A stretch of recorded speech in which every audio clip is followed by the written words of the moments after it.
Nous abordons le chapitre 8, se pardonner à soi-même. Luc chapitre 22, versets 61 et 62. Pierre se souvint de la parole que le Seigneur lui avait dite.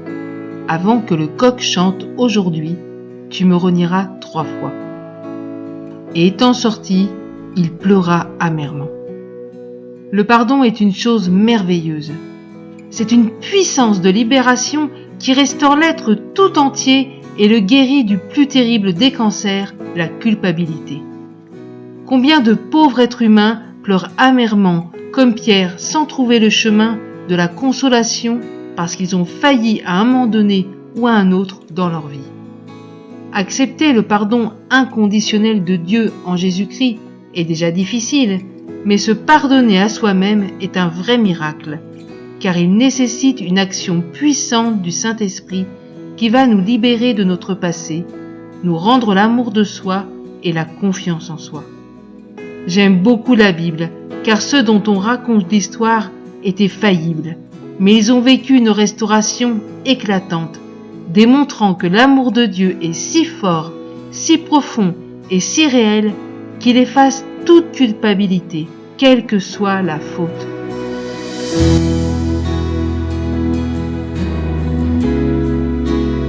1 Jean chapitre 3 verset 21. Et si, mes chers amis, notre cœur ne nous condamne pas, nous pouvons regarder à Dieu avec assurance. La culpabilité est un fléau destructeur qui atteint l'humanité entière, croyants y compris. La culpabilité est directement liée à notre nature, depuis qu'Adam et Ève ont désobéi à l'ordre divin de ne pas manger le fruit de la connaissance du bien et du mal. Cette connaissance nous ouvre les yeux sur notre état de perdition et la culpabilité s'engouffre dans notre conscience pour l'angoisser et nous empêcher d'être heureux. Chacun essaye de se défendre comme il peut. Certains accusent les autres, d'autres étouffent tout sentiment, d'autres encore cherchent des palliatifs pour pouvoir respirer un peu.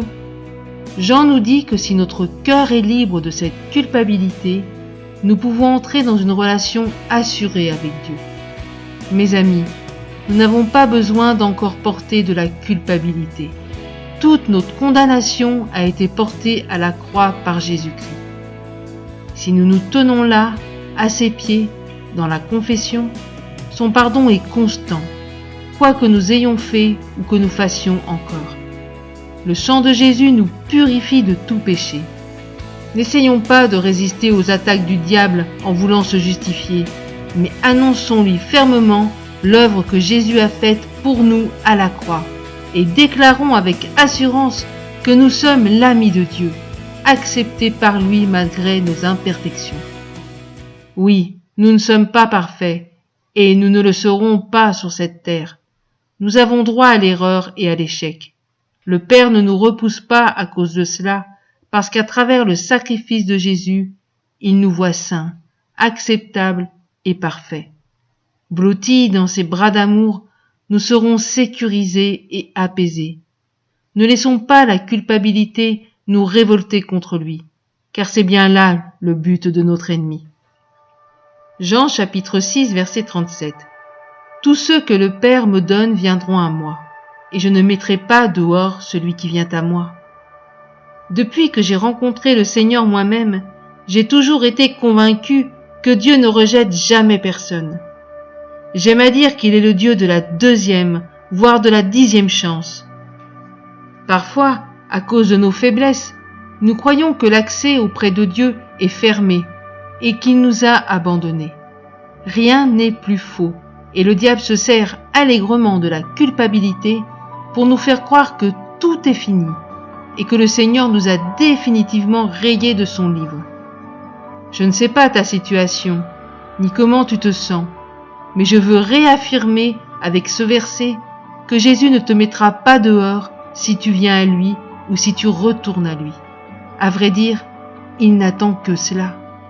Bien sûr, il attend ta confession, pas dans un remords morbide que provoque la culpabilité, mais dans une reconnaissance sincère des actes ou des paroles qui t'ont fait chuter, avec une pleine conviction qu'il a déjà porté ta faute. Le châtiment que méritent nos fautes est tombé sur lui. Dieu n'a plus besoin de nous punir pour le péché. C'est déjà fait. Il nous attend les bras ouverts, comme pour le Fils prodigue, afin de nous accorder son pardon et les bienfaits de son pardon, la paix et la joie de la communion retrouvée. Si cette démarche de revenir vers lui te semble trop difficile, fais appel à un ami sûr, et pourquoi pas à celui ou à celle qui t'a fait découvrir ce livre. Quelqu'un qui pourra t'écouter vraiment et prendre le temps de prier avec toi. C'est aussi ça l'Église.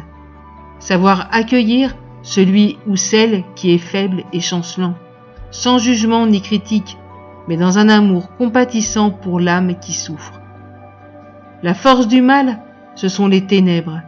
Quand le péché est amené à la lumière, il perd sa force d'oppression et de lien. Une voix va te murmurer, ne dis pas cela.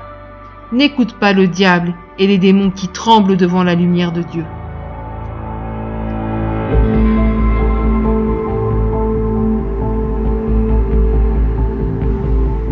Matthieu chapitre 10 verset 33. Mais si quelqu'un affirme publiquement ne pas me connaître, j'affirmerai moi aussi devant mon Père qui est dans les cieux que je ne le connais pas. Revenons maintenant à ce que Pierre a vécu. Pierre était un homme entier, et probablement l'homme le moins hypocrite de tous ceux qui entouraient Jésus. Quand il faisait de grandes déclarations, je suis convaincu qu'il était d'une profonde sincérité. Il avait entendu les paroles de Jésus sur les conséquences du reniement. Il avait failli lamentablement, et le diable devait marteler sa pensée avec quelque chose du genre « Ton Seigneur a dit, j'affirmerai ne pas te connaître devant mon Père. » Vous comprenez mieux son tourment. Cela voulait dire « Tu es perdu pour l'éternité. Dieu ne voudra jamais plus de toi. » Le diable a peut-être même essayé de le pousser à se suicider, comme il l'a fait avec Judas, le disciple qui a vendu Jésus pour 30 pièces d'argent. C'est comme si je l'entendais susurrer « Ta vie ne vaut plus rien, autant en finir. Qu'est-ce que les gens vont penser de toi? Ah, le beau discoureur! Tu as commis un péché impardonnable. Tu n'es qu'un lâche, un menteur, une loque. Combien l'intercession du Seigneur Jésus, pour que sa foi ne défaille pas, a dû peser dans la balance. Toi qui nous écoutes, tu vis peut-être ces moments terribles, ce couloir de la mort dans ton âme, et tout espoir a disparu. Même la parole de Dieu vient te harceler. Ce n'est pas la voix du Saint-Esprit. Au travers de la restauration de Pierre, j'aimerais tant que nous voyions le cœur de Dieu pour ceux qui ont chuté. Pierre est retourné à son ancienne vie, celle d'un pêcheur de poissons. Je suppose qu'il survivait plus qu'il ne vivait, la mort dans l'âme, complètement désabusé et profondément malheureux. C'est là que le Seigneur Jésus va le rencontrer et qu'il va lui consacrer un temps tout particulier que vous pouvez lire dans Jean chapitre 21, versets 15 à 19. Jésus ne va lui adresser aucun reproche. Il va simplement amener Pierre à se sonder lui-même, à évaluer son amour pour lui, le pousser à reconnaître que finalement Dieu sait toutes choses, même nos motivations les plus profondes. Je pense à Job, qui après la terrible épreuve qu'il a vécue, reconnaîtra la souveraineté de Dieu. Le pardon envers moi-même commence quand je détourne les regards de qui je suis pour me concentrer sur qui est Dieu. Dieu est suffisamment puissant pour mener à bien ses desseins d'amour sur ta vie. Il est tout à fait capable de te rendre capable, suffisamment fort pour surmonter toutes tes faiblesses. Il t'aime d'un amour infini qui dépasse tout entendement humain. Oui, toi qui nous écoutes aujourd'hui. Le Seigneur Jésus va charger Pierre d'une nouvelle mission. C'est comme s'il disait « Tu sais Pierre, on oublie tout ça, je te fais confiance. » Moins de 2 mois après avoir échoué misérablement, Pierre, rempli du Saint-Esprit, se présentait devant une foule pour témoigner de Jésus, Fils de Dieu et Rédempteur du monde. Comment seras-tu, toi, dans 2 mois, mon ami? Puisse le Dieu Tout-Puissant te relever, te consoler, te justifier et te rétablir pour la seule gloire de son nom. Maintenant que nous avons parlé du pardon que Dieu nous accorde, nous allons aborder sa promesse d'une vie nouvelle. Un bonheur si merveilleux, mais impossible.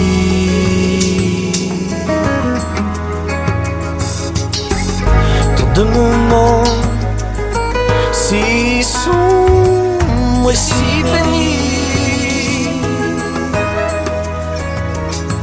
me posant toujours cette question essentielle: y a-t-il un sens à ma vie? Triste et usé par mon chagrin, pensant que tout était fini.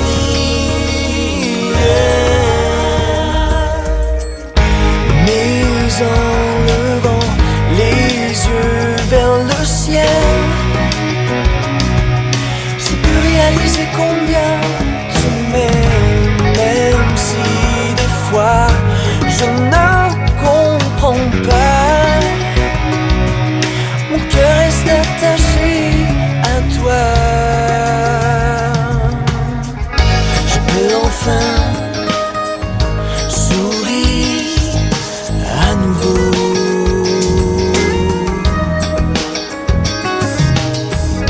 car je sais que ma voix n'est pas sans écho. J'ai connu de longs instants de silence, au point que le mot espoir n'avait plus d'importance. Mais grâce à toi,